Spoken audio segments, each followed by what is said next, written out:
এই আবেদুল্লাহ রাজনীতি এজন্য করতে আসে নাই যে আমি গাড়ির মালিক হব, বাড়ির মালিক হব, সম্পদশালী হব, কিংবা আমি সরকারকে সার্ভ করলে আমি এটার মালিক হতে পারবো। এই টেন্ডেন্সিতে আবিদরা রাজনীতিতে আসে না। আবিদরা যেদিন রাজনীতিতে এসেছিল 2016 সালে ঢাকা বিশ্ববিদ্যালয়ে ভর্তি হওয়ার পরে, অবশ্যই আপনারা জানেন সে সময় ক্যাম্পাসের উত্তপ্ত পরিস্থিতিটা কীরকম ছিল। একটা বিরোধী দল করাটা ছিল হত্যাযোগ্য অপরাধ, এই পরিস্থিতি ছিল। এই পরিস্থিতি দাঁড়িয়ে আবিদরা 2016 সাল থেকে এ পর্যন্ত কোনো প্রক্রিয়াতে সেফ সাইডে থেকে রাজনীতিটা করেনি, সরাসরি ফেসিস্টকে ফেসিস্ট বলে রাজনীতি করেছে। আমার কাছে আজকে আমি আবিদ হয়েছি কিভাবে, একটা সংগঠনকে ওন করে, একটা সংগঠনকে ভিতরে থেকে একটা সংগঠনকে সার্ভ করে আবিদ রাজনীতিবিদ হয়েছে।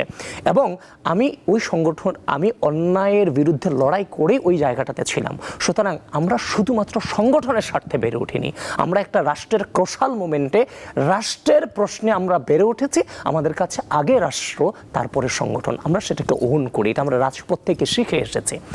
এখন এই যে দেখেন হচ্ছে যে আপনি বললেন যে এটা আমরা বিচার চাইবো কিনা, দেখেন রামিস স্যার এই ঘটনা আজকে সরকারের আইনের শাসনের কথা বলছেন। আজকে দেখেন নির্বাচনে সরকার গঠিত হওয়ার পরে এই যে বিএনপি এই যে বিগত 17 বছর লড়াই করেছে এবং 5 আগস্ট পরবর্তী সময়ে অসংখ্য অপপ্রচারের শিকার হয়েছে।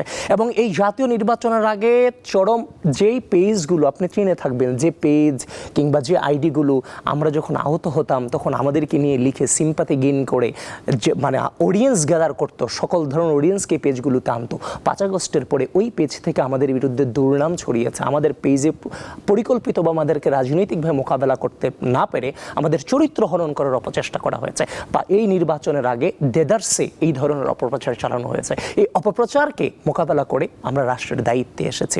এই যে বিগত 17 বছর এই বাংলাদেশের যে একটা ভঙ্গুর পরিস্থিতি নিয়ে যাওয়া হয়েছে, এই যে বাংলাদেশের যে বর্তমান আইন শৃঙ্খলা বাহিনী বিগত সময়ে ছাত্রলীগ ছাড়া, আওয়ামী লীগ ছাড়া, আওয়ামী আদর্শের ছাড়া, আওয়ামীকে তো ধর্ম হিসেবে এস্টাবলিশ করা হয়েছে, একটা পুলিশ নিয়োগ হয়েছে, একটা সরকারি কর্মকর্তা কর্মচারী নিয়োগ হইতে পারছে।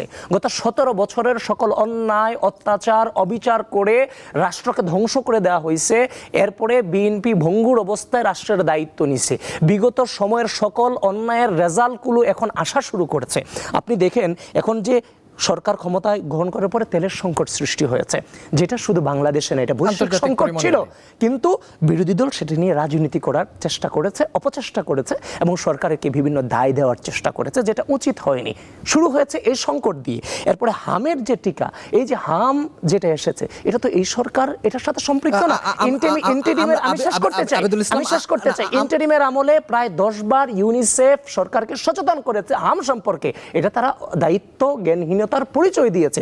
এই যে সংকটগুলো শুরু হয়েছে, এই যে ধর্ষণের আজকে আসিয়ার বিচারটা যথাযথভাবে দৃষ্টান্ত হয় নাই, এই যে তারা ইন্টারিম কিংবা আগের সরকার এগুলো যে তার যে ব্যর্থতা, এই ব্যর্থতার রেজাল্টগুলো এখন পাবলিশড হওয়া ধীরে ধীরে শুরু করেছে। কিন্তু দায়িত্বে আছে বিএনপি, এজন্য বিএনপিকে নিয়ে রাজনীতিটা করা যাচ্ছে।